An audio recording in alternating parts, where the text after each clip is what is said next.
Hola mis queridos oyentes. Escriban en los comentarios de qué ciudad o país nos están escuchando. Y no olviden suscribirse y dar like. Disfruten de la escucha. La lluvia golpeaba el techo del coche robado cuando Michael Rodríguez y Vincent Díaz salían corriendo del banco Primer Nacional en el centro de Baltimore. En las manos de Michael había una bolsa con $37,000, el dinero que debía cambiar sus vidas. Al volante estaba Ray Martínez, un conductor adicto que habían contratado en el último momento por $500. El chico estaba colocado, ojos rojos, manos temblorosas, pero no había otra opción.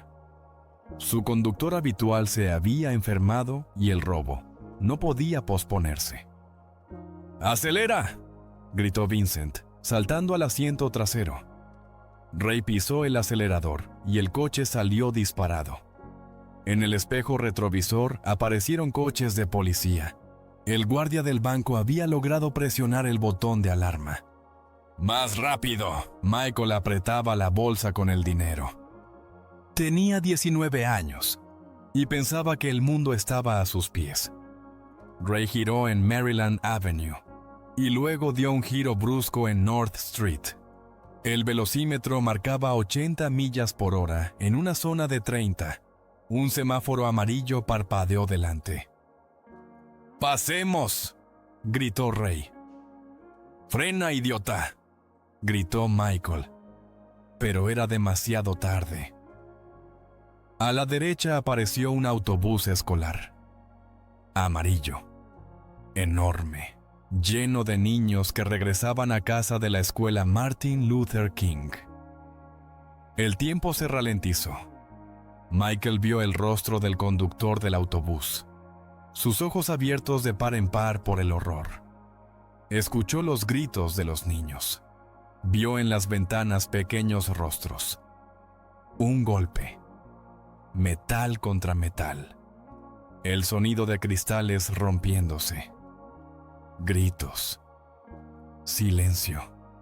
Cuando Michael despertó, estaba tendido en el asfalto en un charco de su propia sangre. Junto a él, su coche se consumía en llamas. El autobús yacía de lado, con asientos retorcidos sobresaliendo. Los bomberos fueron los primeros en llegar al lugar. Luego la ambulancia.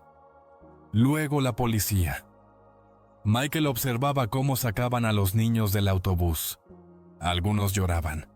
Otros estaban en silencio. A otros los llevaban inmóviles, cubiertos con sábanas. 3 muertos.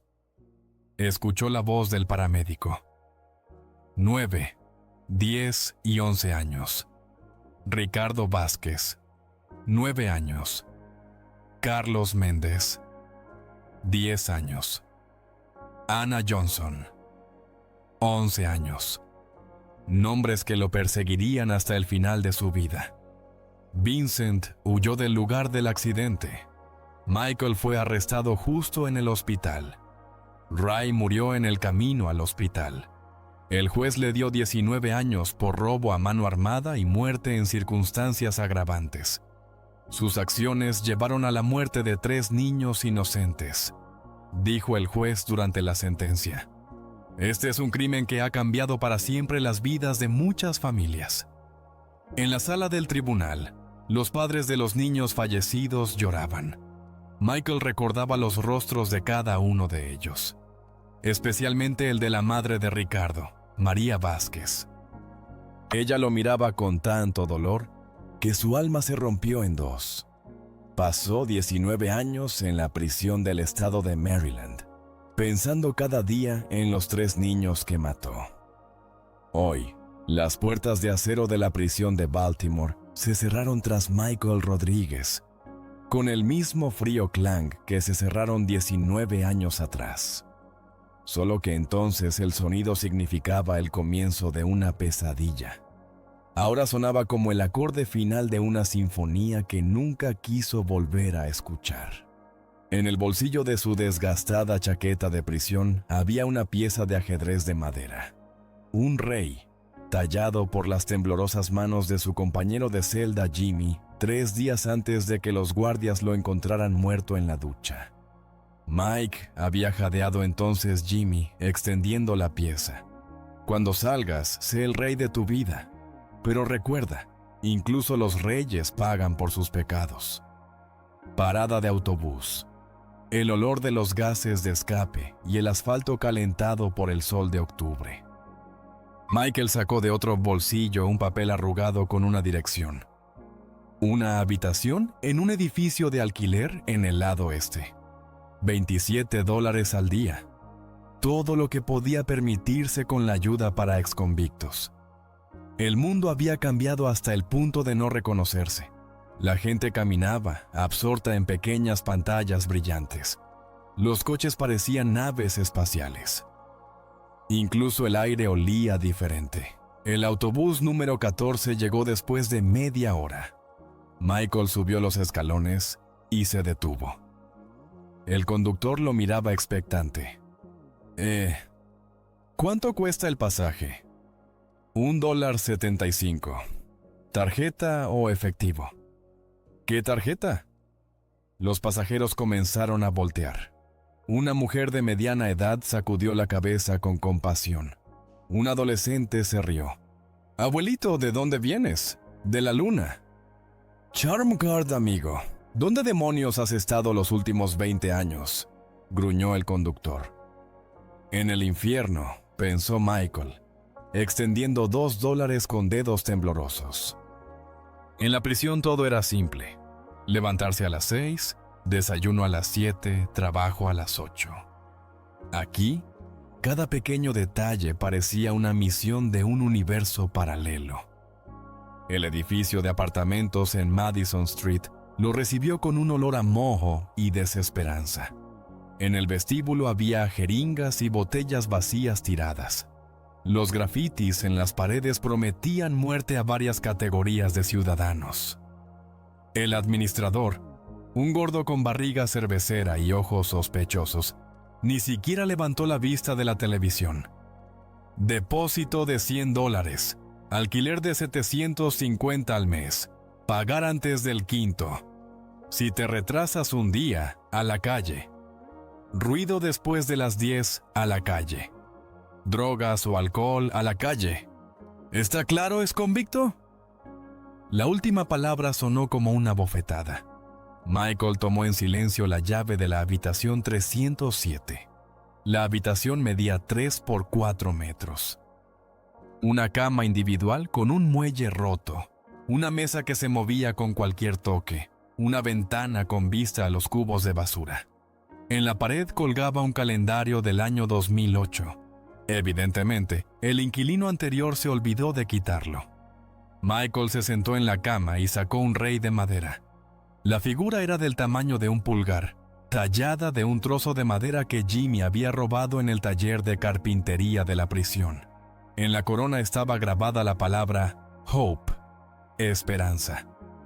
«Bueno, Jimmy», susurró, «aquí está, mi residencia real». La primera noche el sueño no llegaba. Cada sonido lo hacía saltar. Al otro lado de la pared, alguien miraba la televisión a todo volumen hasta las 4 de la mañana. En el piso de arriba, los vecinos discutían. Un hombre le gritaba a una mujer, ella lloraba y suplicaba que parara. En la calle, las sirenas aullaban. En la prisión había silencio después del toque de queda a las 10 de la noche. A los infractores, los enviaban al calabozo. Aquí, el silencio no existía en absoluto. Pero lo peor no eran los sonidos, sino los sueños. Cada noche, Michael veía lo mismo. Un autobús escolar amarillo. Las caras de los niños en las ventanas. El momento del impacto.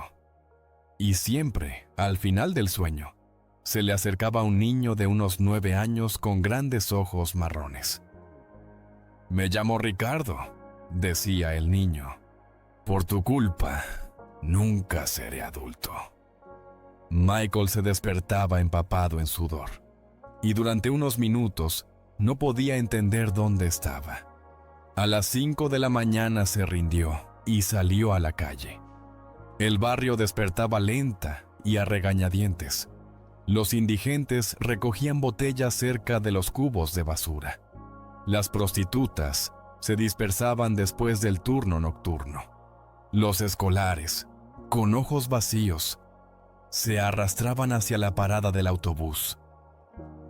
Justo como yo a su edad, pensó Michael. A nadie le importaba qué pasaría conmigo. Y así fue como terminó. Lo primero era buscar trabajo. Michael compró un periódico local en un kiosco y comenzó a llamar a los anuncios. La empresa de construcción Harris y Hijos buscaba trabajadores. La secretaria, una chica de unos 25 años con uñas de un rosa brillante, escribía algo en la computadora sin levantar la vista. La solicitud está en la mesa. Rellénala y espera. Michael tomó el formulario y comenzó a leer. Nombre, dirección, educación, experiencia laboral. Y luego un ítem que le heló las manos. ¿Alguna vez ha sido condenado por un delito criminal? Marcó la casilla sí y escribió: robo a mano armada, muerte en circunstancias agravantes, 19 años. A los 5 minutos lo llamaron con el gerente. ¿Señor Rodríguez? Jim Harris. Siéntese. Un hombre de unos 50 años con manos callosas y ojos cansados. Veo que tiene una situación complicada en el pasado. Sí, señor. Pero cumplí mi condena y estoy listo para trabajar. Jim leía los documentos. Las arrugas en su frente se profundizaban con cada línea. Aquí dice que como resultado del crimen murieron niños. Michael sintió un nudo en la garganta. 3 niños. Un accidente durante la fuga. Dios mío. Una larga pausa. Jim miró la foto en su escritorio. 2 niños de 7 y 9 años sonriendo a la cámara. Entiende, señor Rodríguez. Yo también tengo 2 pequeños, y aunque quizás haya cambiado, yo no puedo arriesgar la reputación de la empresa. Entiendo, señor. Realmente lo siento, pero no. Las siguientes 2 semanas se convirtieron en un maratón de rechazos. Taller de automóviles. No. Supermercado. No. Servicio de entrega. No. Empresa de limpieza. No. En todas partes la misma historia. Primero interés, luego la pregunta sobre antecedentes penales, después el frío, te llamaremos. Especialmente doloroso fue el rechazo en el refugio para personas sin hogar. No podemos permitir que una persona con su pasado trabaje con personas vulnerables, dijo la directora, una mujer de unos 60 años con ojos amables, pero inflexibles. Pero yo mismo estoy prácticamente sin hogar, intentó objetar Michael. Lo siento. Las reglas son las reglas. El dinero se desvanecía catastróficamente rápido. Michael pasó a comer fideos instantáneos de 39 centavos y pan barato. Por las noches se acostaba y contaba cuántos días quedaban hasta el desalojo. 7, 6, 5. En esos momentos, en su cabeza surgían pensamientos peligrosos. Vincent Díaz seguramente ayudaría a encontrar trabajo, un atraco, un robo, y el problema del dinero estaría resuelto. Después de todo, ¿qué podía perder? ¿La reputación? ¿Qué reputación tiene un ex asesino de niños? Pero cada vez que esos pensamientos se volvían demasiado insistentes, Michael sacaba al rey de madera y recordaba las palabras de Jimmy. Sé el rey de tu vida. Y entonces sonó el teléfono. Papá, el mundo se detuvo. La voz de Sofía, su hija, que tenía 7 años cuando lo arrestaron. Ahora tiene 26. ¿Sofía? Dios mío, ¿cómo encontraste mi número? El Servicio de Libertad Condicional dio los contactos. Pensé que tú mismo llamarías, pero... En su voz había decepción mezclada con dolor. ¿Sabías cuándo saldrías? ¿Por qué no te pusiste en contacto? Quería, simplemente... No sabía qué decir. Hola hija, papá está en casa. Suena estúpido después de 19 años. Sí, estúpido. La frialdad en su voz cortaba como una cuchilla. Necesitamos vernos. Mañana, a las 2 de la tarde. Café Morning Glory, en la esquina de Madison y Tercera. Sofía espera, yo... Señales de ocupado. Michael colgó con manos temblorosas. Su hija quiere verse. Por primera vez en 19 años. Debería estar feliz, pero en cambio sentía pánico. ¿Y si me odia? ¿Y si vino solo para decir que estoy muerto para ella? Las siguientes 24 horas se alargaron como una eternidad. Michael se cambió de ropa 3 veces, eligiendo la mejor de las 3 camisas que tenía. Se afeitó con una cuchilla desafilada frente a un espejo agrietado en el baño compartido. Llegó al café media hora antes y se sentó en un banco frente a él, reuniendo valor y tratando de calmar el temblor en sus manos. A las 2 en punto, Sofía entró en el café. Michael la habría reconocido entre 1.000.000 de personas. Los mismos ojos marrones de su madre, la misma mandíbula obstinada. Pero la niña que él recordaba se había convertido en mujer. Hermosa, pero con algo muy cansado en la mirada. Ojeras, brazos demasiado delgados. Signos de una persona que trabaja mucho y duerme poco. Hola, papá. Ningún abrazo, ninguna sonrisa. Se sentó frente a él y cruzó las manos sobre la mesa. Michael notó que sus dedos eran amarillos por la nicotina. Te ves genial, Sofía. Gracias. Y tú has envejecido. Ella lo miró de arriba a abajo. Y has perdido peso. ¿Prisión? Prisión. La camarera trajo el menú, lleno de nombres de bebidas de café que Michael no entendía. Voy a tomar un latte con leche de avena y jarabe de lavanda, dijo Sofía. ¿Y tú? Café, negro normal. Cuando la camarera se fue, Sofía sacó de su bolso una fotografía y la puso sobre la mesa. Este es Lucas. Tu hijo tiene 17. En la foto, un adolescente con un uniforme naranja de prisión. Cabello oscuro, ojos marrones, mirada feroz. Una copia exacta de Michael a esa misma edad. Pero en los ojos del chico no había solo rabia. Había vacío, indiferencia hacia el mundo y hacia sí mismo. ¿Dónde está? Centro de Detención Juvenil Morrison. 4ª vez en 3 años. Sofía hablaba en un tono plano, insensible, como si estuviera leyendo un boletín de noticias. La última vez lo atraparon con fentanilo por un valor de $10,000.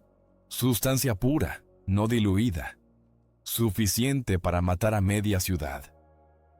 El café de repente se volvió amargo como veneno.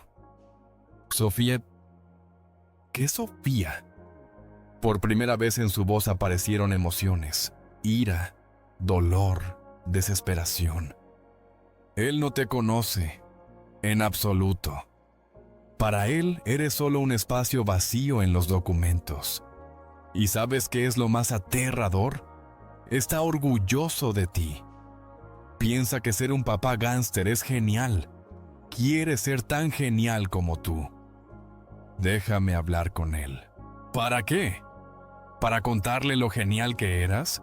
¿Lo increíble que es robar bancos y huir de la policía? Cada palabra era como un golpe de martillo. Sofía, he cambiado. ¿De verdad? Se inclinó hacia adelante, y Michael vio en sus ojos el mismo dolor que alguna vez estuvo en los ojos de los padres de los niños fallecidos. ¿Y ya encontraste trabajo? ¿Alquilas un apartamento? ¿O todavía vives con $27 al día en un lugar de drogas? Michael guardó silencio. ¿Sabes qué he estado haciendo todos estos años? Su voz se volvió más baja, pero aún más aterradora. He trabajado en 2 trabajos, a veces en 3, como mesera en lugares baratos, limpiadora en oficinas, vendedora en tiendas nocturnas, para que Lucas no pasara hambre, para que tuviera ropa, para pagar a los abogados cada vez que lo arrestaban. Las lágrimas comenzaron a rodar por sus mejillas, pero su voz se mantenía firme. Y aún así se convirtió en un criminal, justo como tú. Porque son los genes, papá. Porque la manzana no cae lejos del árbol. ¿Y sabes qué? Cada vez que lo miro te veo a ti, y me odio por eso. No es así, Sofía. La gente puede cambiar, ¿no? Entonces, demuéstralo. Se levantó y se puso la chaqueta. Encuentra un trabajo. Hazte una vida. Conviértete en una persona que su hijo pueda respetar no por las historias de la cárcel, sino por algo real, por algo bueno. Se dirigió a la salida, pero se volvió en la puerta. Sofía, espera. ¿Cuándo podré ver a Lucas? Cuando merezcas el derecho a ser llamado su padre. La puerta se cerró, dejando a Michael solo con la foto de su hijo y el café que se enfriaba. Michael se sentó en la mesa durante otra hora, mirando la imagen. El niño era un espeluznante reflejo de él mismo a los 17 años. El mismo desafío en los ojos, la misma confianza de que el mundo le debía algo, el mismo camino hacia la nada. Dios, ¿qué he hecho?, pensó. No solo maté a 3 niños, sino que también convertí a mi propio hijo en un criminal. Esa noche, los sueños fueron especialmente vívidos. Ricardo fue acompañado por otros 2 niños, Carlos y Ana. Estaban alrededor de su cama y miraban en silencio. «Ahora tu hijo sigue tus pasos», dijo Ricardo. «¿Cuántos más niños matarás?». Michael se despertó empapado en sudor y no pudo volver a dormir. Por la mañana, el destino le ofreció una oportunidad. En el bar de Sally, el establecimiento más barato de la zona, donde la cerveza costaba $2 y el whisky se diluía con agua, lo llamaron Mikey. «Maldita sea, saliste». Rico Moreno, un compañero de clase de la infancia, con quien crecieron en la misma calle. Ahora lucía como un pequeño pero exitoso empresario.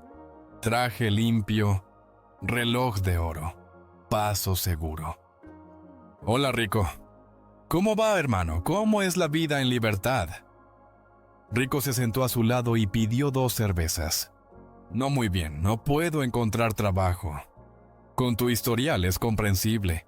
Los niños murieron, ¿verdad?». 3. Rico silbó. «Duro. Oye, ¿quieres que te ayude? Mi prima María trabaja en el distrito escolar. Están buscando un limpiador para la escuela secundaria Westside. Pagan poco, $10 la hora, pero es un trabajo limpio. Y ella sabe sobre mi condena. Mike, es una escuela en el barrio más duro de la ciudad. Allí enseñan ex-convictos, drogadictos en recuperación y simplemente personas desesperadas. Lo principal es no matar a los niños y venir sobrio». Rico se rió de su propia broma, pero Michael frunció el ceño. «Lo siento, hermano. No lo pensé. No hay problema. ¿Puedes arreglarlo? Llamaré mañana mismo». Al día siguiente, Michael estaba en la oficina del director de la escuela secundaria Westside. Melissa Carter, una mujer de unos 50 años con cabello canoso y ojos que habían visto demasiado, leía su expediente. Señor Rodríguez, he leído su caso. Completamente. Dejó el grueso archivo y lo miró a los ojos. Banco, persecución, accidente, 3 niños fallecidos. Sí, señora. Entiendo que usted no disparó al guardia. Entiendo que no estaba al volante. Pero sus acciones llevaron a la muerte de 3 niños inocentes. Se levantó y se acercó a la ventana. ¿Ves ese memorial? Michael miró. En el patio de la escuela había un pequeño monumento con nombres y fotografías. Son niños de nuestra comunidad que han muerto por violencia en los últimos 10 años. 23 nombres. El más joven tenía 9 años. Ella se dio la vuelta. Tengo una pregunta sencilla para ti. ¿Te arrepientes de lo que pasó? Michael guardó silencio por un largo rato, recordando las caras de los niños en el autobús. Cada día durante los últimos 19 años. Cada noche los veo en sueños. Bien. Ella se sentó de nuevo en la mesa. Tenemos una grave escasez de personal. En los últimos 3 meses, 6 empleados han renunciado. El distrito es difícil y los niños son aún más difíciles. El salario es de $10 la hora, 40 horas a la semana. Trabajarás principalmente por las noches, cuando no hay niños. Estoy de acuerdo. Espera, aún no he terminado. Ella sacó otra carpeta del cajón. Estos son los informes de criminalidad juvenil en nuestra área. En el último año, ha habido 123 arrestos. Drogas, robos, peleas en 2 casos. Homicidios. Muchos de estos niños estudian en mi escuela. Michael examinó la estadística en silencio. No te estoy contratando porque crea en la redención o en segundas oportunidades. Te estoy contratando porque no tengo otra opción. Pero recuerda una cosa, un error, una queja, un indicio de problema, y te irás de aquí más rápido que una bala. ¿Está claro? Cristalino, señora. Entonces, bienvenido al equipo. Comienzas mañana. Las primeras semanas de trabajo pasaron desapercibidas. Michael llegaba a la escuela a las 6 de la tarde, cuando todos los niños ya se habían ido a casa, y trabajaba hasta la medianoche. Limpiaba los pisos de las aulas, limpiaba los baños, borraba las pizarras, sacaba la basura, lavaba las ventanas. El trabajo era simple y monótono, pero honesto. Por primera vez en 20 años, estaba ganando dinero sin romper la ley. Cada viernes, al recibir su salario de $320, sentía un orgullo que no había experimentado desde su adolescencia. Durante esas semanas, conoció la escuela como la palma de su mano. Pasillos con pintura descascarada y grafitis, aulas con ventanas rotas, selladas con cinta adhesiva.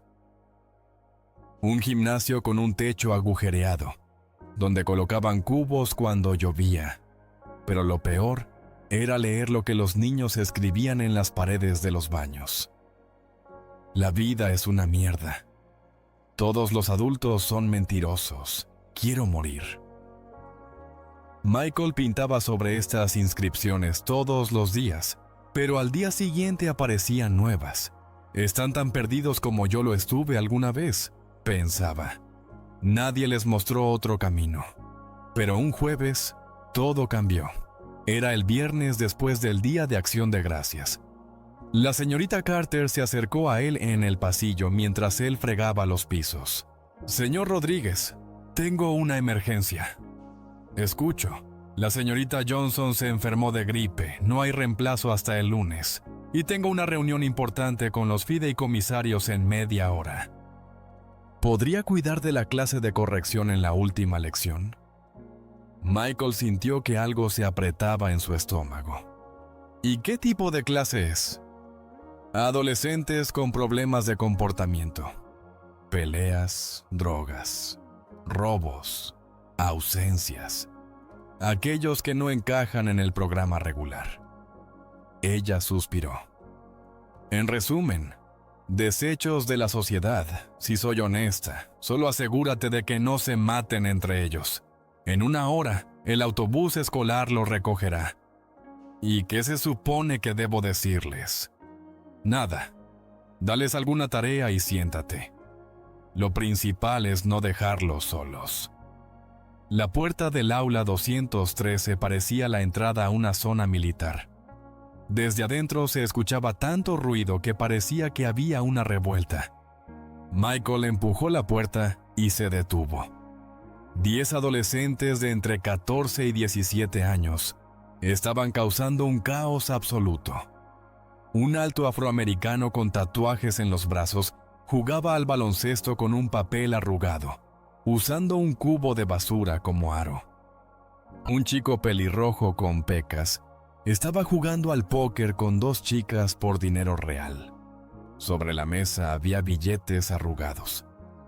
Un tipo delgado y nervioso en la esquina estaba fumando algo que definitivamente no era tabaco. La música sonaba a todo volumen desde varios teléfonos al mismo tiempo. Cada uno escuchaba su propia música, creando una cacofonía de sonidos. ¡Silencio!, gritó Michael. Nadie siquiera miró en su dirección. ¡Dije silencio! Ahora varias caras se volvieron hacia él. El chico alto se giró lentamente. Sus ojos eran fauos, llenos de desafío y agresión mal disimulada. ¿Y tú quién eres, viejo? El que ahora se encarga del orden en esta clase. ¿Cómo te llamas? Daniel, y no me importa tu orden. Michael reconoció esa mirada como su propio reflejo. Rabia hacia el mundo. Dolor que se oculta tras la agresión. Deseo de hacer daño a todos a su alrededor, porque ya te han hecho daño. Él mismo había tenido exactamente esa misma mirada a los 17 años. Bien, Daniel. Ahora dile a tus amigos que apaguen la música y se sienten en sus lugares. Y si no lo hago, ¿vas a llamar al director? ¿Vas a poner una queja? Daniel se puso de pie. Casi 2 metros, hombros anchos, manos llenas de cicatrices de peleas callejeras. Estaba acostumbrado a intimidar a los adultos con su apariencia, y eso funcionaba. Pero Michael no se movió. 19 años en prisión le enseñaron a leer a las personas como un libro abierto, y vio la verdad. Bajo toda esa agresión ostentosa se escondía un niño asustado, que no sabía cómo expresar su dolor de otra manera. No, Daniel, te contaré una historia. ¿Qué historia? En su voz apareció un matiz de interés, aunque el chico intentaba ocultarlo, sobre un chico que también pensaba que era el más genial de la zona. La música comenzó a desvanecerse. Los demás estudiantes se giraron lentamente hacia él. Este chico tenía 19 años. Se creía un verdadero gángster. Pensaba que podía tomar todo lo que quisiera y que nadie lo detendría. Michael sacó de su bolsillo una figura de madera y la colocó sobre el escritorio del maestro. Decidió robar un banco. Parecía dinero fácil. Pero todo salió mal. Un guardia intentó detenerlos. Su cómplice disparó. Corrieron hacia el coche, pero el conductor estaba drogado y chocó contra un autobús escolar a toda velocidad. En la clase se hizo un silencio sepulcral. Incluso el que fumaba en la esquina apagó su cigarrillo. Murieron 3 niños, 9, 10 y 11 años. Ricardo Vázquez, Carlos Méndez, Ana Johnson. El chico pelirrojo dejó las cartas a un lado. ¿Y qué le pasó a ese chico? 19 años tras las rejas. Cada noche veía las caras de esos niños en sueños. Se perdió la infancia de su hija y el nacimiento de su hijo. Y cuando salió, resultó que a nadie le importaba un carajo. ¿Eso es sobre ti?, preguntó una de las chicas de piel oscura y ojos inteligentes. Sobre mí. Me llamo Michael Rodríguez y soy un asesino de niños. Un largo y pesado silencio. ¿Y por qué nos cuentas esto?, preguntó Daniel. La agresión en su voz se había transformado en cautela. Porque veo en sus ojos la misma rabia que tenía yo. El mismo deseo de hacer daño al mundo que les ha hecho daño a ustedes. Michael miró a la clase. Y quiero que no repitan mis errores. ¿Y qué debemos hacer?, preguntó un chico delgado que estaba fumando. No tenemos elección, somos del gueto, aquí o vendes o pasas hambre. Siempre hay elección, la cuestión es si tienes la inteligencia para verla. Michael levantó la figura de madera. ¿Saben qué es esto? Ajedrez, murmuró Daniel. Un juego para nerds y viejos. ¿Para nerds? Michael no pudo contener una sonrisa. ¿Sabes cuánto ganan los mejores jugadores del mundo? Magnus Carlsen ganó $15 millones el año pasado, más que muchos futbolistas. Eso es mentira. Puedes comprobarlo en internet. ¿Y sabes por qué los ajedrecistas ganan tanto? El chico pelirrojo se inclinó hacia adelante. ¿Por qué? Porque el ajedrez no es solo un juego. Es un entrenamiento para la mente. La habilidad de pensar 10 movimientos por adelantado. La capacidad de calcular las consecuencias de cada decisión. ¿Y qué?, preguntó la chica. Que esas habilidades no solo funcionan en el tablero, sino también en la vida. En prisión, los reclusos más respetados son aquellos que saben jugar ajedrez. Porque es la única guerra sin sangre. El único lugar donde puedes ganar usando solo tu mente. Michael colocó al rey en el centro de un tablero imaginario. ¿Quién es tu figura? El rey. La más importante en el tablero. Pero ¿saben qué es interesante? También es la más débil. Solo puede moverse una casilla en cualquier dirección. ¿Y qué significa eso?, preguntó Daniel. Que el rey es fuerte solo cuando está protegido por su equipo. Solo es impotente. Como en la vida, un líder es tan fuerte como las personas que lo rodean. ¿Y las otras piezas?, preguntó la niña. Cada una tiene su papel. Aquí están los peones. Michael señaló el borde de la mesa. Son los más numerosos, pero las piezas más débiles. Solo se mueven hacia adelante, una casilla a la vez. Como nosotros, dijo amargamente el pelirrojo. Peones en el juego de otro. No del todo. ¿Sabes qué pasa con un peón que llega al final del tablero? ¿Qué? Puede convertirse en cualquier pieza, incluso en una reina, la más poderosa del juego. ¿Cómo es eso posible?, se sorprendió Daniel. Con trabajo arduo, paso a paso, sin rendirse ante los obstáculos. Y lo más importante, protegiéndose unos a otros en el camino. En ese momento, la señorita Carter asomó la cabeza en la clase. ¿Cómo va, señor Rodríguez? ¿Todo bajo control? Todo excelente. Estamos estudiando planificación estratégica. Ella miró con sorpresa a los alumnos que habían enmudecido y escuchaban atentamente. Entiendo.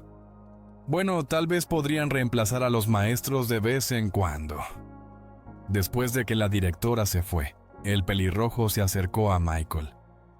Soy Tommy. ¿Y tú hablas en serio sobre el ajedrez? ¿Qué puede cambiar en la vida? Absolutamente en serio. ¿Y puedes enseñarnos a jugar? Si quieren aprender, sí. Mañana después de clases, en esta misma aula. ¿Y si somos tontos? ¿Y si no entendemos? Michael miró a Tommy. En sus ojos se leía la inseguridad, el miedo a parecer estúpido, un sentimiento familiar. Tommy, en el ajedrez no hay personas tontas. Solo hay quienes están dispuestos a pensar y quienes no. Al día siguiente, 5 personas llegaron a la clase.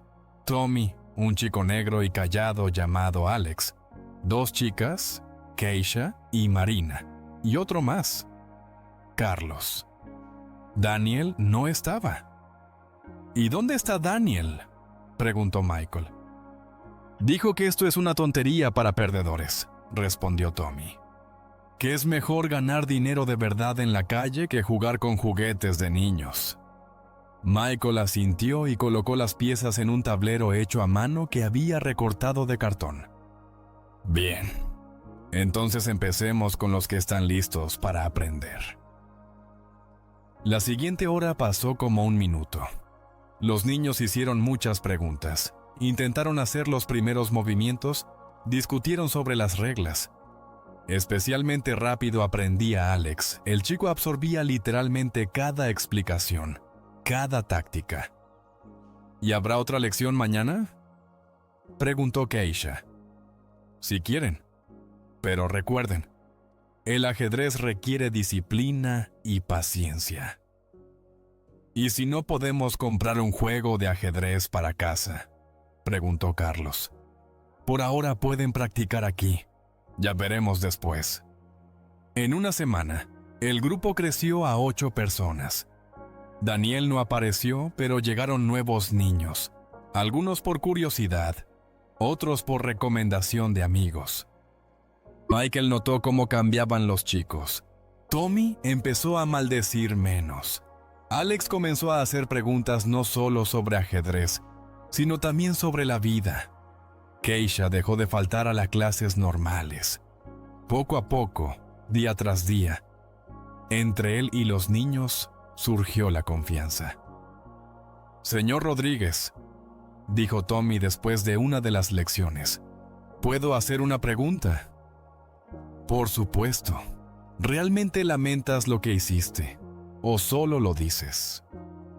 Michael guardó silencio por un largo rato. Sabes, Tommy, hay cosas por las que no se puede perdonar a uno mismo. La muerte de los niños es una de ellas. Cada día me despierto pensando que 3 familias están destruidas por mi culpa, y nada puede arreglar eso. Entonces, ¿por qué intentas ayudarnos? Porque tal vez, si puedo salvar al menos a un niño de mi camino, eso le dará algún sentido a todo lo que ha pasado. Tommy asintió. Entiendo. ¿Y qué pasó con el chico que disparó al guardia? Vincent Díaz. Se escapó del lugar del accidente y todavía está libre. ¿Y no lo odias? Lo odio. Pero más que nada, me odio a mí mismo. Y luego sucedió lo que Michael más temía. El lunes por la mañana, Tommy no vino a la clase. Era extraño. El chico no había faltado a ninguna lección en 2 meses. ¿Dónde está Tommy?, preguntó Michael a los demás. No lo sabemos. Ayer lo vimos cerca de los viejos almacenes en el este, respondió Alex. Ahí se junta la pandilla de Vincent Díaz. Un mal presentimiento le apretó la garganta con dedos helados. Michael recordaba esos almacenes. Allí había estado su primer trabajo. Él intentó llamar a Tommy, pero el teléfono no respondía. Fue a su casa. La abuela dijo que el nieto no había pasado la noche en casa. «Tengo miedo, señor Rodríguez», decía la anciana entre lágrimas. «Él ha cambiado últimamente. Se volvió tan feliz. Dijo que había encontrado su camino. Y ahora ha desaparecido». Michael llamó a todos los hospitales. Fue a la policía. Pero no había información. A las 3 de la mañana sonó el teléfono. Un número desconocido. «Señor Rodríguez, soy el detective Jackson, de la policía de Baltimore. Conoce a alguien llamado Thomas Wilson. Su corazón se hundió. Sí. ¿Qué le pasa? Encontramos un cuerpo hace una hora en un edificio abandonado en la Eastern Street. Sobredosis de fentanilo. Tenía su tarjeta de visita y una nota. ¿Qué nota? Dígale al señor Rodríguez que perdí el juego, pero él no es culpable. Gracias por mostrarme que hay otro camino. Lamento no haber podido seguirlo. Tommy. Ay. El teléfono se le cayó de las manos. Michael se deslizó por la pared al suelo y comenzó a llorar. Tommy estaba muerto. Un chico de 16 años que soñaba con escapar del gueto, que en 2 meses aprendió a jugar mejor que muchos adultos, que lo llamaba maestro y creía que el ajedrez podía salvar vidas. Al día siguiente, la abuela de Tommy vino a identificar el cuerpo. La anciana miraba el cuerpo de su nieto y lloraba en silencio. Es su culpa, le dijo a Michael. Si no hubiera discutido con Vincent Díaz, mi niño estaría vivo. Señora, no entiendo. Vincent vino a verlo hace 3 días. Le ofreció dinero fácil. Tommy se negó. Dijo que tenía un maestro que le mostró otro camino. Entonces Vincent le dio drogas y le dijo: dile a tu maestro que este es un mensaje. Michael sintió que el mundo se desmoronaba a su alrededor. ¡Lárguese!, gritó la abuela. No quiero volver a verlo. Por su culpa mi nieto está muerto. En el funeral se reunieron todos los niños del club de ajedrez. Estaban alrededor del ataúd y lloraban. Alex leía una carta que Tommy había escrito la noche antes de su muerte. Queridos amigos, si están leyendo esto significa que hice un movimiento incorrecto, pero no culpen al señor Rodríguez. Él intentó salvarnos. Simplemente algunos no se pueden salvar. Jueguen al ajedrez, piensen 10 movimientos adelante y recuerden, incluso un peón puede convertirse en reina. Su amigo, Tommy. Después del funeral, los niños miraban a Michael con reproche. Incluso Alex, el alumno más leal, se dio la vuelta. ¿Es por nuestra culpa que murió?, preguntó Keisha. No, es por mi culpa. Entonces, ¿quizás sería mejor que dejáramos las clases? Michael asintió. Probablemente. Sería lo mejor. Esa noche se sentó en el aula vacía y miró a un rey de madera. Jimmy, susurró, quizás te equivocaste. Quizás algunas personas no merecen una segunda oportunidad. Quizás todo lo que toco muere. La puerta chirrió. En el aula entró una mujer desconocida de unos 35 años. Hermosa, con amables ojos marrones, pero con algo muy cansado en el rostro. ¿Es usted el señor Rodríguez? Sí. Soy Carmen Vázquez, trabajadora social. He oído sobre su club. Se sentó en una silla de estudiante y sacó un cuaderno. Puedo hacerle algunas preguntas. Trabajo con adolescentes difíciles. Busco métodos alternativos. Después de lo que pasó con Tommy, no estoy seguro de que mi método funcione. ¿Y qué pasó con Tommy? Michael contó toda la historia. Carmen escuchó atentamente, anotando en su cuaderno. Entiendo, dijo al final. ¿Cuántos niños han pasado por su club? Alrededor de 20 en estos meses. ¿Y cuántos de ellos han tomado el camino del crimen? Solo Tommy. Es decir, ¿salvó a 19 de 20? Michael reflexionó. Parece que sí. Ese es un mejor resultado que el de la mayoría de los programas sociales. Carmen cerró el cuaderno. Puedo venir de vez en cuando. Quiero ver cómo trabaja. Ya no enseño. Después de la muerte de Tommy, ¿Y qué diría Tommy si supiera que por su muerte usted abandonó a los demás niños? Michael guardó silencio. Piense en eso, señor Rodríguez. Tiene un don. No lo entierre. Al día siguiente, solo Alex llegó a clase.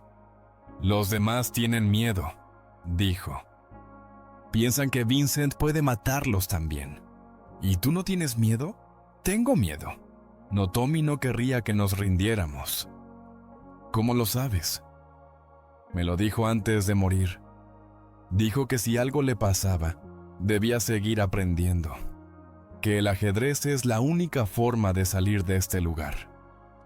Michael colocó las piezas en el tablero. Entonces continuemos. Por Tommy. Estuvieron practicando solo entre ellos durante una semana. Luego llegó Keisha. Después Marina. Poco a poco el grupo se fue reconstituyendo y Carmen comenzó a venir 2 veces por semana. Al principio solo observaba, luego empezó a ayudar. Explicaba a los niños cómo postularse a la universidad, qué becas había, cómo llenar los documentos. Michael notó que pensaba en ella cada vez más. Carmen era inteligente, amable. Se preocupaba sinceramente por los niños. Y poco a poco, entre ellos comenzaron a surgir relaciones más cercanas. Empezaron a tomar café después de las clases, a hablar no solo de los niños, sino de la vida en general. «Cuéntame sobre ti», le pidió Michael una vez. «¿Cómo llegaste al trabajo social?» Carmen guardó silencio por un largo rato, mirando su taza. Tenía un hermano menor, Ricardo. Un muy buen chico, soñaba con ser maestro. Su voz se volvió más suave. Lo mataron cuando tenía 9 años. Michael sintió como algo frío le apretaba el corazón. ¿Cómo sucedió? Una historia banal.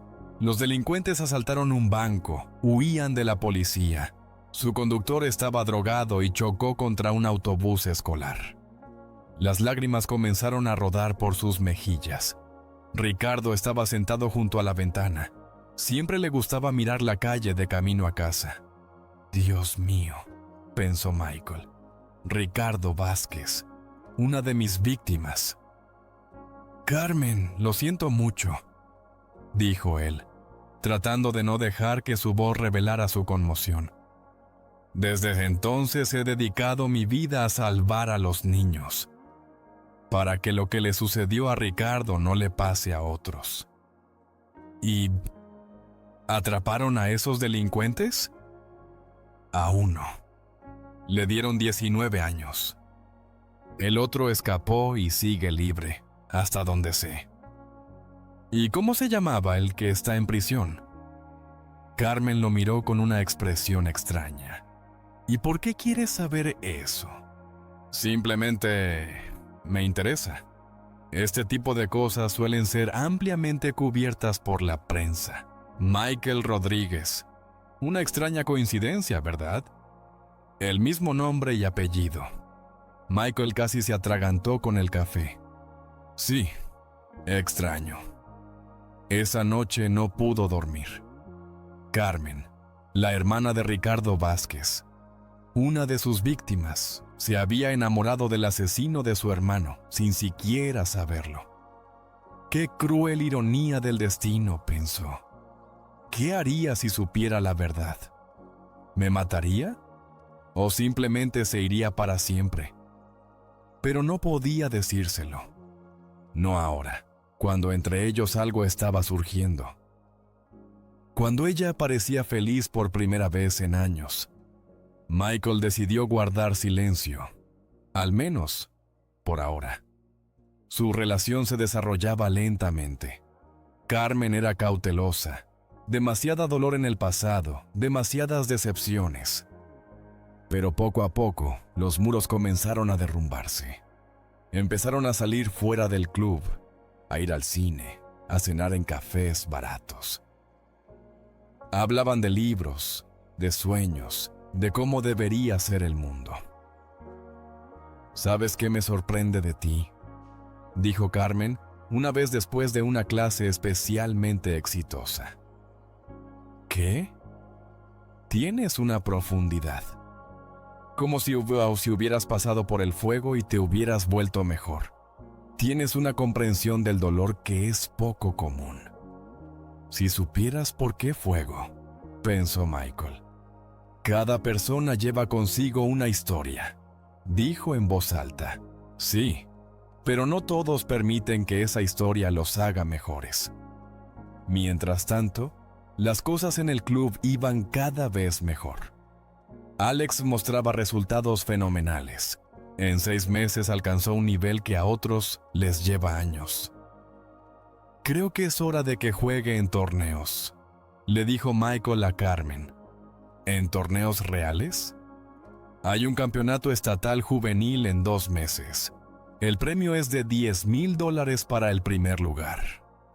¿Tanto dinero? Carmen silbó. Alex podría ayudar a su familia. Entonces comenzamos una preparación seria. Las siguientes semanas entrenaron como locos. Michael le mostraba a Alex partidas de grandes ajedrecistas, explicaba las sutilezas del final de partida, le enseñaba tácticas. Pero lo más importante, hablaba sobre la psicología del juego. El ajedrez es un 80% psicología, decía él. Necesitas saber leer a tu oponente, entender sus miedos, usar sus debilidades. ¿Y cómo aprendiste eso?, preguntó Alex. En la cárcel. Allí, el ajedrez no es solo un juego, es una forma de sobrevivir. Un mes antes del torneo, ocurrió un evento que cambió la vida de Michael de cabeza. Sofía llegó a la escuela. Michael no había visto a su hija en casi un año, desde aquella memorable conversación en el café. Ella parecía aún más cansada, ojeras, brazos demasiado delgados, un tic nervioso. Hola, papá. Sofía, ¿cómo estás? ¿Cómo me encontraste? La secretaria dijo que trabajabas aquí. Ella miró el aula, la pizarra con posiciones de ajedrez, a los niños que se preparaban para el torneo. Así que realmente has cambiado. Lo intento. Vine a decirte que Lucas sale en una semana. Su corazón dio un salto. ¿De verdad? Anticipado, por buena conducta. Y pensé, se detuvo, buscando las palabras, quizás quieras conocerlo. Sofía, ¿hablas en serio? He visto lo que haces aquí. Estos niños hablan de ti como si los hubieras salvado de algo horrible. Tal vez puedas salvar a Lucas también. Pero él no me conoce. Entonces es el momento perfecto para conocerse. Al día siguiente, estaban en la puerta del Centro Correccional Morrison. Michael estaba tan nervioso como un adolescente en su primera cita. ¿Y si me odia?, preguntó. Entonces gana su amor, respondió Sofía. Lucas salió delgado, pálido, con la mirada cautelosa de un animal salvaje. Al ver a su padre, se detuvo como si estuviera petrificado. ¿Qué hace aquí? Quería verte, dijo Sofía. ¿Por qué? Lucas pasó de largo, pero Michael lo llamó. Lucas, espera. Dame 5 minutos. Tuviste 17 años para decir algo. Tienes razón. Y no estoy pidiendo disculpas. Sé que no las merezco. Pero dame la oportunidad de mostrarte en quién me he convertido. ¿Y qué propones? Ven conmigo. Quiero mostrarte algo. Lucas miró a su hermana, luego a su padre. 10 minutos. Michael llevó a su hijo a la escuela. Justo estaba en curso una clase. Alex explicaba a los principiantes la táctica del doble golpe. Keisha ayudaba a los niños más pequeños a colocar las piezas. Señor Rodríguez, saludó uno de los nuevos alumnos. ¿Es su hijo? Sí. Lucas, ¿conoce a nuestro club de ajedrez? Lucas miró el aula con desconfianza. ¿Qué es este lugar? La escuela de la vida, respondió Alex. Tu padre nos enseña un juego que puede cambiar destinos. ¿Ajedrez? ¿En serio? Keisha se levantó y señaló la pizarra, donde se había jugado una posición complicada. ¿Ves esta combinación? Hace 3 meses ni siquiera sabía cómo se movían las piezas. Y ahora juego al nivel de los adultos. ¿Y qué hay de eso? Que si puedes pensar 10 movimientos adelante en el juego, también puedes planear tu vida, respondió Alex. Lucas se sentó a regañadientes en la mesa. Alex comenzó a mostrarle los fundamentos, y Michael observó con asombro cómo la expresión de su hijo cambiaba gradualmente. Aparecía interés, curiosidad. Es como una guerra real, dijo Lucas después de media hora. Exactamente, pero aquí nadie muere, y gana quien piensa mejor, respondió Michael. ¿Y tú juegas bien? ¿No mal? ¿Quieres comprobarlo? Jugaron una partida. Michael no se dejaba ganar, pero explicaba cada movimiento. Lucas perdió, pero no se desanimó. Una vez más, dijo. Jugaron hasta la noche. Lucas perdió partida tras partida, pero con cada juego entendía más. Mañana Alex juega en el torneo estatal, dijo Michael. ¿Quieres verlo? ¿Y qué torneo es? Campeonato juvenil. El primer lugar son $10,000. Los ojos de Lucas se agrandaron. ¿Por jugar ajedrez? ¿Por saber pensar? En el torneo se reunieron más de 100 participantes de todo el estado. Alex estaba nervioso, era su primer gran torneo. ¿Y si pierdo en la primera ronda?, preguntó. Entonces aprenderás una lección y ganarás experiencia. La próxima vez estarás mejor preparado, respondió Michael. Alex comenzó con confianza. Ganó la primera ronda, luego la segunda, la tercera. Con cada victoria, su técnica se volvía más refinada y su confianza crecía. Realmente puede ganar, dijo Lucas, observando el juego. Puede, pero lo más importante no es la victoria. ¿Y qué? Lo que él se ha convertido durante su tiempo de entrenamiento.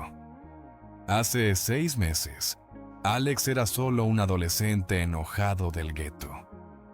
Ahora es un joven pensante con planes para el futuro. En las semifinales, Alex jugó contra el campeón del año pasado, un chico un año mayor con un ranking de candidato a maestro. La partida duró 5 horas. El juego fue tenso, lleno de complicaciones tácticas. En la cuarta hora, Alex obtuvo una posición ganadora, pero por el cansancio y la emoción cometió un error en su cálculo. Su oponente aprovechó esto y ganó. Alex se puso a llorar justo detrás del tablero.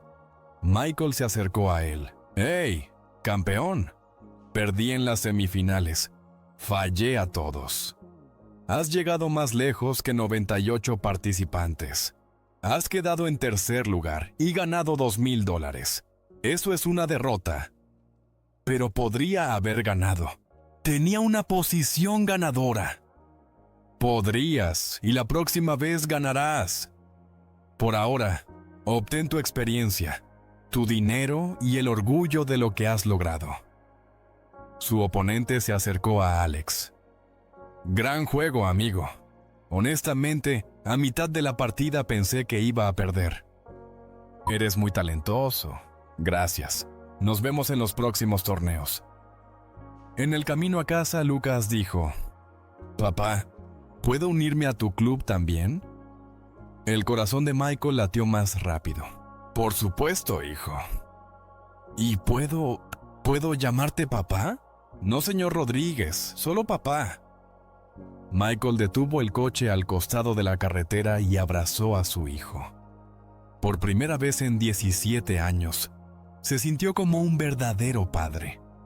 Tal vez no todo estaba perdido, pensó. Tal vez incluso personas como yo pueden tener una segunda oportunidad. Pasaron 6 meses. El club creció hasta 30 niños. Alex ingresó a la universidad con una beca completa. Keisha se convirtió en asistente de Michael y comenzó a enseñar a los más jóvenes. Varios otros niños ganaron torneos en sus categorías de edad. Y Lucas resultó ser un verdadero prodigio. En 4 meses alcanzó un nivel que a otros les lleva años. «Tiene un talento increíble», dijo Sofía, observando cómo su hijo juega simultáneamente en 3 tableros contra estudiantes mayores. «Él tiene lo que yo nunca tuve», respondió Michael. «¿Qué?» «Una familia amorosa. Y una estrella guía desde el principio». Sofía abrazó a su padre. «Ahora todos tenemos familia». La relación con Carmen también evolucionó. Comenzaron a salir regularmente y Michael se dio cuenta de que se estaba enamorando. Pero el secreto de quién era realmente pendía sobre ellos como una espada de Damocles. Varias veces se sintió impulsado a contar la verdad, pero cada vez algo lo detenía. El miedo a perderla, egoísmo o simplemente cobardía. Y luego ocurrió un evento que lo obligó a enfrentar su pasado cara a cara. Carmen llegó a la escuela angustiada y emocionada. «Michael, necesitamos hablar». «¿Qué pasó?» «Uno de mis pupilos, Javier, se suicidó anoche». «Dios, lo siento mucho». Tenía solo 16 años. Intenté salvarlo, pero... Ella comenzó a llorar. Michael la abrazó. «No puedes salvar a todos, Carmen». «Debo. Estoy obligada. Cada niño que pierdo es otro Ricardo». «Cuéntame sobre Javier». Era el hermano menor de uno de los que murieron en ese accidente de autobús, Carlos Méndez. Después de la muerte de su hermano, su familia se desmoronó. Su padre se volvió alcohólico. Su madre se fue de pena. Javier vagó por orfanatos y familias de acogida. Michael sintió como el frío le calaba hasta los huesos. Carlos Méndez, otra de sus víctimas. «¿Y antes de morir, dijo algo?», preguntó, tratando de controlar el temblor en su voz. «Sí, que estaba cansado de pagar por los pecados de otros, que eran culpables los que destruyeron su familia hace 20 años. Carmen, ¿Y sabes qué es lo más aterrador?». Ella lo miró a los ojos. «Uno de esos criminales sigue libre, Vincent Díaz. Está prosperando, traficando drogas, destruyendo aún más vidas infantiles». Pausa. «¿Y el segundo?». Su voz se volvió más baja y peligrosa. «Y el segundo salió de prisión y finge que ha cambiado». La sangre se le heló en las venas. «¿Qué quieres decir? ¿Quieres saber cómo lo supe?». Carmen sacó una carpeta de su bolso. «Verifico la biografía de todos los que trabajan con niños en nuestra área. Michael Rodríguez, 42 años, condenado por un robo a banco con resultado de muerte». Michael no pudo articular ni una palabra. «He soñado contigo durante 20 años». Las lágrimas caían por sus mejillas, pero su voz era fría como el hielo. «He planeado durante 20 años qué le diría al asesino de mi hermano». «Carmen, déjame explicarte». «¿Explicarte qué? ¿Cómo mataste a un niño de 9 años? ¿Cómo destruiste nuestra familia? ¿Cómo mamá murió de un infarto 3 años después del funeral de Ricardo?». «Yo no disparé, fue Vincent». «Pero tú estabas allí. Estabas robando el banco. Por tu culpa mi hermano está muerto». Se levantó y se dirigió a la puerta. «Carmen, espera». «¿Sabes qué es lo más repugnante?». Se dio la vuelta en la puerta. «Me enamoré de ti. Pensé que eras una buena persona, y eres solo un asesino que se cubre con buenas acciones. Eso no es verdad. ¿Verdad? Entonces responde a una pregunta. Sus ojos lo atravesaban. Si no lo hubiera descubierto por mí misma, me lo habrías contado. Michael guardó silencio. Y ese momento de silencio dijo más que cualquier palabra. Exactamente. La puerta se cerró de un portazo. Esa noche, Michael no pudo dormir, ni comer, ni pensar en nada más que en el rostro de Carmen. Los meses más felices de su vida se desmoronaron de un golpe. Perdió a la mujer que amaba. Perdió el derecho a ser feliz. Quizás así debía ser, pensó. Quizás los asesinos de niños no merecen amor. Al día siguiente, Lucas llegó a la escuela. Papá, ¿qué pasó? Te ves horrible. Estoy bien, hijo. No es verdad. ¿Y dónde está la señorita Vázquez? No ha venido en una semana. Michael no respondió. ¿Cómo explicarle a su hijo que la mujer que casi se convirtió en su madre era en realidad la hermana de una de las víctimas de su padre? Y 3 días después ocurrió lo que destruyó su mundo por completo. El sábado por la mañana, Michael fue a la escuela para prepararse para el torneo en el que había inscrito a algunos de sus alumnos. Pero Alex, que debía llegar primero, no estaba. Era extraño.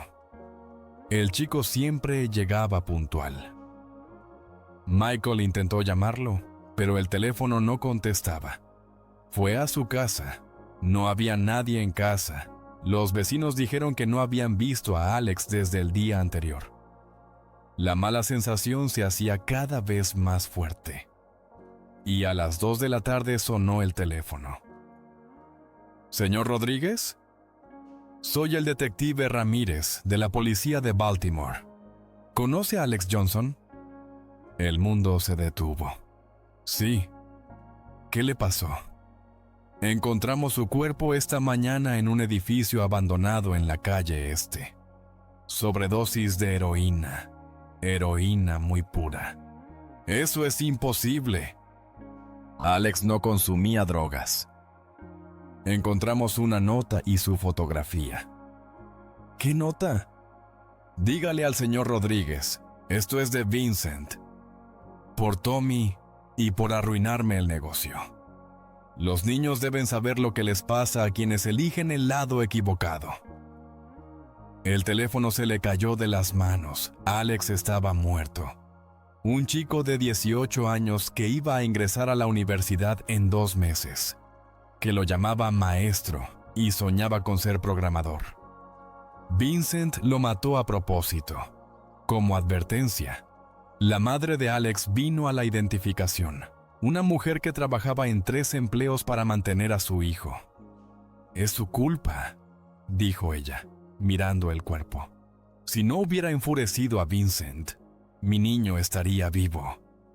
Señora, entiendo su ira, pero... ¡Lárguese! No quiero ver al asesino que se hace pasar por Salvador. En el funeral se reunieron todos los niños del club. Estaban alrededor del ataúd y lloraban. Lucas leía una carta que Alex había escrito en caso de muerte. Si estás leyendo esto, significa que Vincent ganó. Pero no te rindas. El ajedrez me enseñó que incluso en una posición desesperada siempre hay un movimiento. Sigue jugando, sigue aprendiendo. Y recuerda, en la vida, como en el ajedrez, lo principal es no rendirse mientras el rey esté vivo. Tu amigo Alex. Después del funeral, los niños miraban a Michael con dolor y confusión. ¿Por qué mató a Alex?, preguntó Keisha. Para hacerme daño. Entonces, ¿quizás realmente deberíamos dejar las clases?, preguntó uno de los más jóvenes. Michael asintió. Probablemente será más seguro para todos. No, dijo Lucas de repente. Si paramos, significa que Alex murió en vano. Lucas, esto es demasiado peligroso. Y la vida en la calle no es peligrosa. Papá, me salvaste de la criminalidad. Salvaste a Keisha, a Marina, a todos los demás. No tienes derecho a abandonarnos ahora. Michael miró a los ojos de su hijo, los mismos ojos marrones que tenía Ricardo Vázquez, y entendió que no podía rendirse. Está bien, pero ahora seremos más cuidadosos. Esa noche, cuando todos los niños se fueron, Carmen llegó a la escuela. Su rostro estaba hinchado por las lágrimas. Sus manos temblaban. Escuché sobre Alex. Sí. ¿Es por mi culpa, sí, verdad? ¿Por dejar de ayudar al club? Michael levantó la cabeza. No, Carmen, es por mí, por mis pecados, que persiguen a todos los que están cerca de mí. Michael, tenías razón.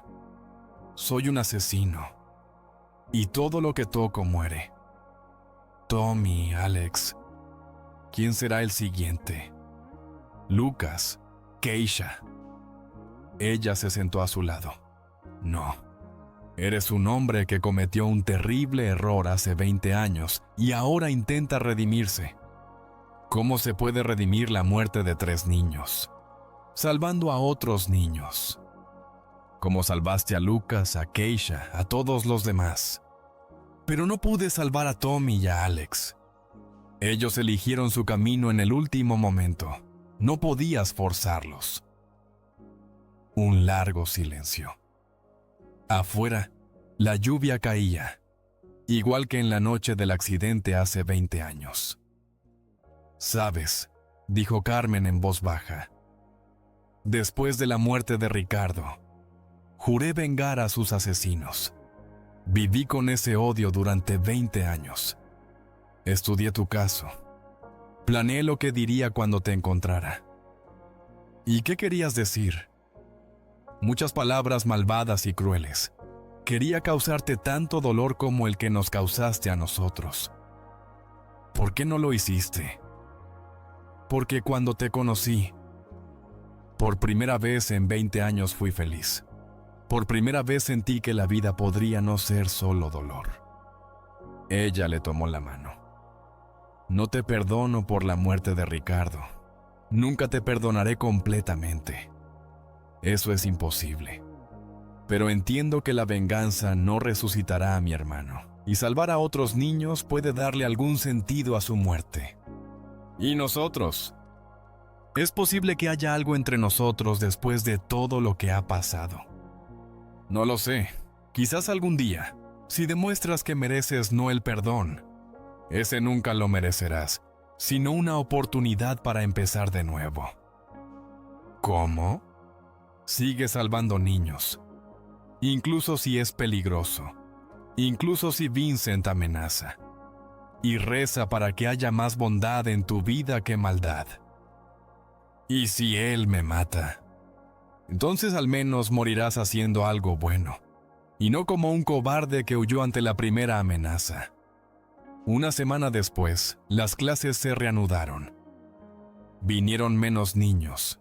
Muchos padres prohibieron después de la muerte de Alex, pero el núcleo se mantuvo, y poco a poco comenzaron a llegar nuevos. Michael fue más cuidadoso, acompañaba a los niños a casa, se aseguraba de que nadie se quedara solo. Pero lo más importante, continuó enseñando, y Lucas hizo avances increíbles.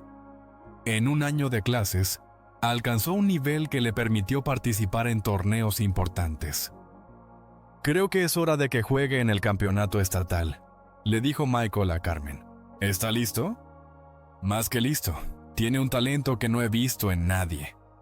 Pero 2 semanas antes del torneo, regresó a sus vidas la persona que Michael esperaba nunca volver a ver. Vincent Díaz llegó a la escuela por la noche, cuando la clase estaba terminando. Venía acompañado de 2 guardias, tipos grandes con ojos fríos.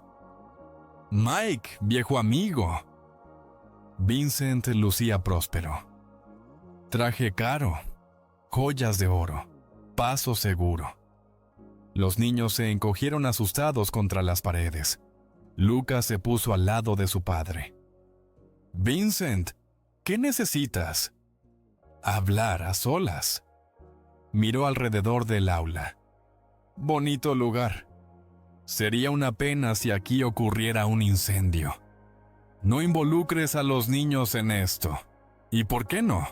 Tú los involucraste cuando decidiste jugar al Salvador. Vincent se acercó a la pizarra, donde había un diagrama de ajedrez. Sabes, Mike, yo también juego un poco. ¿Y sabes qué veo en esta posición? Jaque mate. Un callejón sin salida. ¿De qué hablas? De nuestra situación. Estás arruinando mi negocio, robando a mis posibles empleados. Te castigo a través de tus alumnos. El círculo se ha cerrado. ¿Qué propones? Lo resolveremos como hombres. Como en los viejos tiempos. Vincent sonrió, pero sin peleas. Ambos ya no somos jóvenes. Juguemos al ajedrez. ¿Al ajedrez? Tu mejor alumno contra el mío. Si tú ganas, te dejaré a ti y a tu club en paz para siempre. Palabra de honor. Y si pierde, cierras esta tiendita y nunca más apareces en mi barrio. Michael miró a Lucas, luego a los demás niños. ¿Quién es tu jugador? Lo verás mañana. ¿Aceptas la apuesta? Acepto. ¡Excelente! Mañana a las 7 de la tarde, aquí. ¿Y Mike? Vincent se inclinó más cerca. Si intentas engañarme o no vienes, no solo se quemará la escuela. Al día siguiente, el aula se llenó con unas 80 personas. Los rumores sobre el duelo se habían esparcido por todo el barrio. Vinieron padres, maestros, incluso pandilleros locales, para presenciar el enfrentamiento de dos mundos. Vincent trajo a su jugador, un hombre de unos 35 años, en un traje caro. Conócelo, Mike. Marcus Petrov, maestro FIDE, clasificación 2400. Jugó para la selección de Rusia. Un profesional contra un adolescente de 17 años, se indignó Michael. ¿Y quién dijo que en la vida todo es justo? Sonrió Vincent. Lucas se sentó en la mesa con calma, como si estuviera jugando en el patio con amigos. En sus ojos no había miedo, solo concentración. ¿Estás seguro de que puedes hacerlo?, le susurró Michael. Papá, me enseñaste la regla principal. ¿Cuál? Mientras el rey esté vivo, el juego continúa. La partida comenzó. Marcus jugó de manera agresiva, tratando de romper rápidamente la resistencia del joven oponente. Pero Lucas se defendió pacientemente, sin permitir que se creara un ataque decisivo. La primera hora pasó en maniobras. La segunda, en lucha posicional.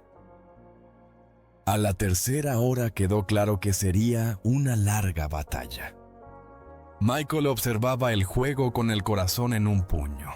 El resultado de esta partida dependía del futuro de todos sus alumnos. En la cuarta hora, Lucas comenzó a tomar acciones activas. Realizó una serie de movimientos precisos, creando amenazas ocultas. Marcus sintió el peligro. El sudor apareció en su frente, sus manos comenzaron a temblar ligeramente. Tu chico juega mejor de lo que esperaba, admitió Vincent. No solo ha aprendido ajedrez, ha aprendido de la vida. En la quinta hora, Lucas realizó una increíble combinación. Sacrificó la dama para atacar al rey. La sala se quedó en silencio. Incluso los profesionales en las gradas no entendieron de inmediato la idea.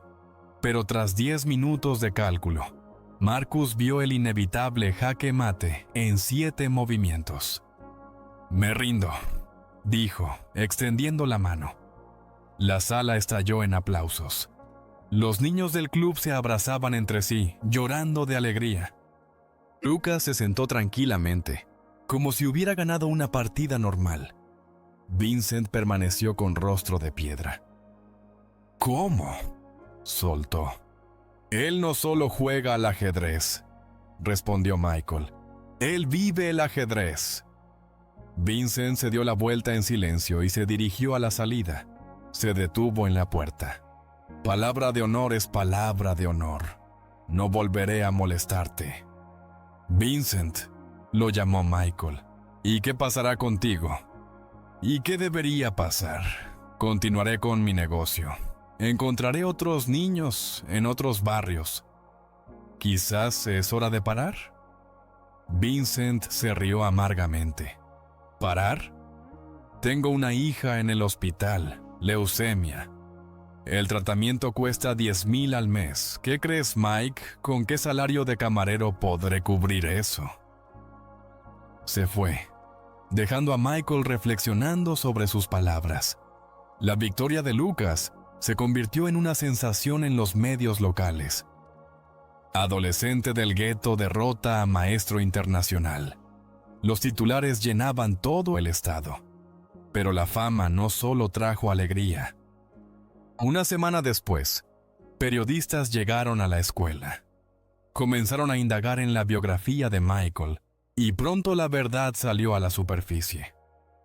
Maestro asesino. ¿Cómo un excriminal enseña a niños en la escuela? Ese fue el titular que apareció en el periódico más grande del estado. El artículo estaba lleno de especulaciones y mentiras descaradas, pero los hechos estaban expuestos con precisión. Michael Rodríguez, condenado por un crimen que resultó en la muerte de 3 niños, trabaja en una escuela y da clases a adolescentes. La reacción del público fue inmediata y feroz. Al día siguiente, manifestantes llegaron a la escuela con pancartas que decían: «Asesinos de niños, fuera de nuestros niños», y «Rodríguez, a la cárcel». Los padres comenzaron a sacar a sus hijos del club. En una semana, de 30 alumnos solo quedaron 10. La señorita Carter llamó a Michael. «Lo siento mucho, pero debo despedirlo. El Departamento de Educación exige la rescisión inmediata de su contrato». «Entiendo. Michael, lo que ha hecho por estos niños es invaluable, pero el sistema no está preparado para historias de redención como la suya». Michael recogió sus cosas y caminó por última vez por los pasillos de la escuela. En el aula lo esperaban los pocos alumnos que quedaban. «¿Qué va a pasar ahora?», preguntó Keisha. «Encontraremos otro lugar». «¿Y si no encontramos?». «Encontraremos. Mientras haya niños que quieran aprender, habrá un lugar para la enseñanza». Lucas se levantó. «Papá, ¿y si compramos nuestro propio local?». «¿Con qué dinero, hijo?». «Con los premios. Gané $50,000 por vencer a Marcus. Es suficiente para el primer pago de un pequeño edificio». Michael miró a su hijo con orgullo. «¿Estás seguro?». «Absolutamente. Alex y Tommy querrían que su muerte tuviera sentido». Un mes después, compraron un viejo edificio de 2 pisos en el centro del barrio. Convirtieron el primer piso en aulas y el segundo en una sala de torneos. Sobre la entrada colgaba un letrero: «Centro de ajedrez en memoria de Alex Johnson y Thomas Wilson». Las noticias sobre el centro se esparcieron por toda la ciudad. No solo venían niños locales, sino también adolescentes de otros barrios. Algunos padres traían a sus hijos desde los suburbios. «¿Sabes quién es?», se preguntaban entre ellos.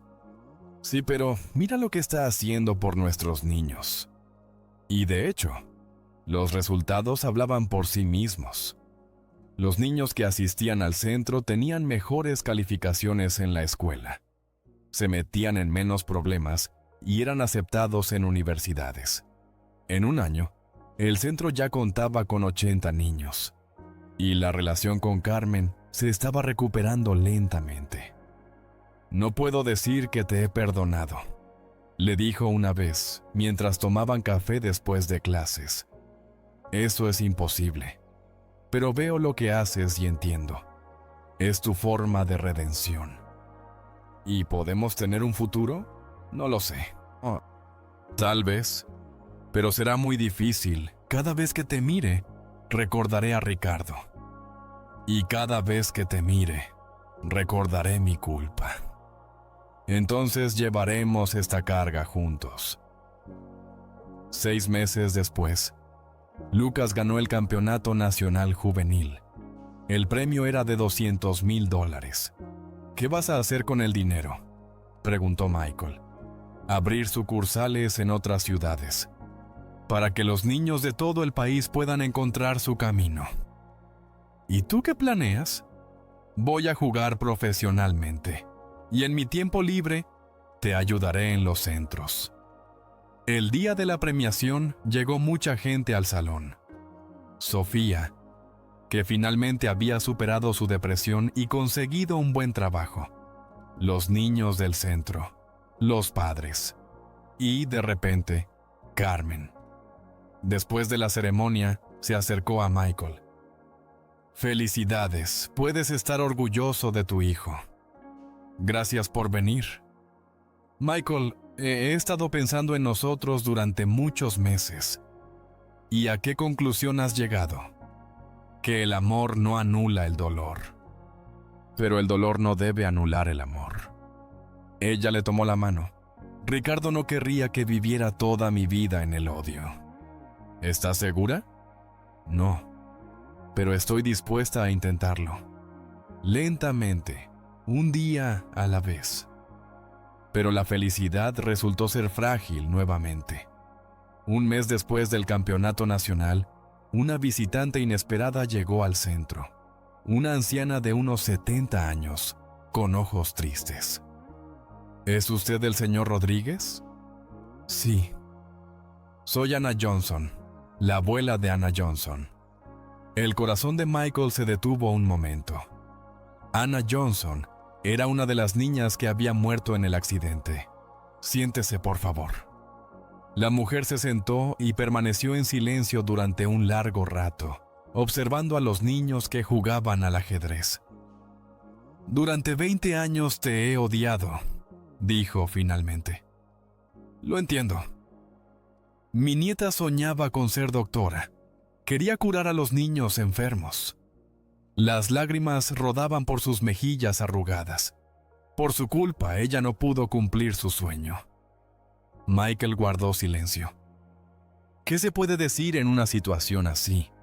Pero hoy vi en la televisión a su hijo, cómo ganó el campeonato, y entendí... ¿Qué?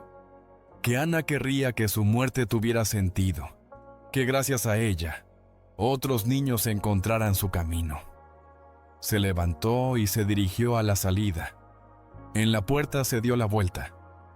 No lo perdono, señor Rodríguez. Nunca lo perdonaré, pero bendigo su trabajo.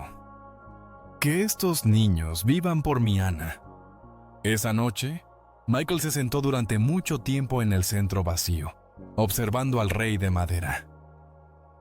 Jimmy, susurró. Parece que empiezo a entender. La redención no es perdón. Es transformar el mal en bien, la muerte en vida. Pasaron 2 años más. Durante ese tiempo, se abrieron 15 sucursales del centro en diferentes ciudades. Miles de niños aprendieron a jugar al ajedrez y, lo que es más importante, a pensar en las consecuencias de sus acciones. Lucas se convirtió en uno de los jóvenes ajedrecistas más fuertes del mundo, pero seguía ayudando en los centros. Sofía se casó con un buen hombre y tuvo una hija a la que llamó Ana, en honor a una de las víctimas de su abuelo. Y Michael y Carmen se casaron en una pequeña ceremonia. Fue un matrimonio extraño, basado no solo en el amor, sino también en una comprensión común del dolor y la necesidad de redención. Nunca seremos felices como las personas normales, dijo Carmen el día de la boda. Pero seremos útiles al mundo, y eso también importa. En el 50º cumpleaños de Michael, los niños del centro le regalaron un álbum de fotos, los rostros de todos los que pasaron por su programa a lo largo de los años. 783 niños, médicos, maestros, programadores, abogados, artistas, personas que podrían haber tomado el camino del crimen, pero eligieron otro camino. ¿Crees que esto es suficiente?, preguntó Michael a Carmen, hojeando el álbum. ¿Para la redención? No. Nada traerá de vuelta a Ricardo, Carlos y Ana a la vida. Entonces, ¿por qué lo hacemos? Porque es la única manera de seguir adelante. Transformar el mal en bien, día tras día, niño por niño. Michael asintió y colocó el álbum en la estantería junto al rey de madera. 5 años después, Michael estaba frente al edificio del Congreso en Washington. Lo habían invitado a hablar en una audiencia sobre el programa de resocialización de exconvictos. «Cuéntenos sobre su experiencia, señor Rodríguez», dijo el presidente de la comisión. «Hace 25 años cometí un crimen que resultó en la muerte de 3 niños», comenzó Michael. «No pido perdón, no se puede merecer. Pero quiero hablar sobre cómo se puede transformar el mal en bien». Habló sobre el ajedrez, sobre los niños, sobre los centros, sobre que la redención no es liberarse de la culpa, sino transformar esa culpa en fuerza para ayudar a otros. En la sala estaban congresistas, periodistas, figuras públicas. Y en la primera fila, Carmen, Lucas, Sofía con su nieta en brazos. En 20 años de trabajo, nuestros centros han ayudado a más de 10,000 niños, concluyó Michael. No todos se convirtieron en ajedrecistas, pero todos aprendieron a pensar en las consecuencias de sus acciones. Y esa, quizás, es la lección más importante de la vida. Después de su discurso, una periodista se acercó a él. «Señor Rodríguez, ¿cree que ha redimido su culpa?» Michael reflexionó. No, la culpa por la muerte de los niños no se puede redimir, pero se puede vivir de tal manera que esa muerte tenga sentido, para que gracias a ella, otros niños tengan la oportunidad de una vida mejor. ¿Y qué le diría a los padres de los niños fallecidos? Que pienso en sus hijos todos los días, que cada niño que salvamos de la criminalidad es un homenaje a Ricardo, Carlos y Ana. Esa noche en el hotel, Michael se sentó junto a la ventana y miró las luces de la capital. En la mesita de noche había un rey de madera. Lo había llevado consigo durante 25 años. Sonó el teléfono. Era Lucas. «Papá, vi tu discurso en la televisión. Estoy orgulloso de ti». «Gracias, hijo. ¿Y sabes qué? Hoy llegó un niño a nuestro centro en Filadelfia. Tiene 9 años, como Ricardo entonces. Vive con su abuela, sus padres han muerto, está enojado con el mundo».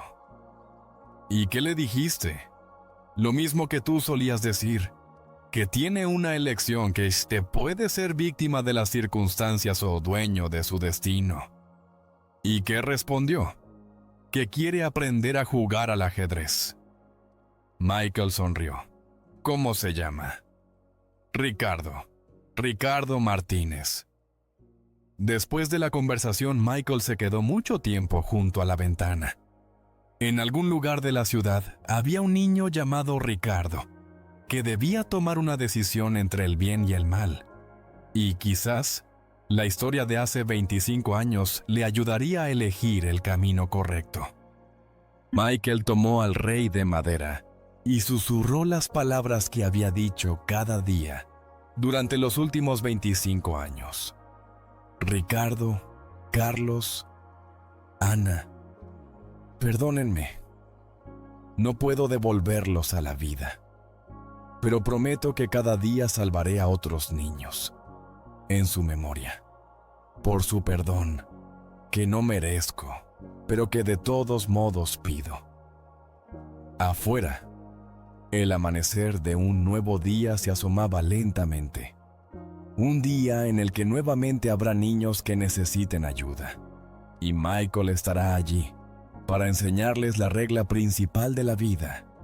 Mientras el rey esté vivo, el juego continúa. Y siempre hay esperanza para un mejor movimiento.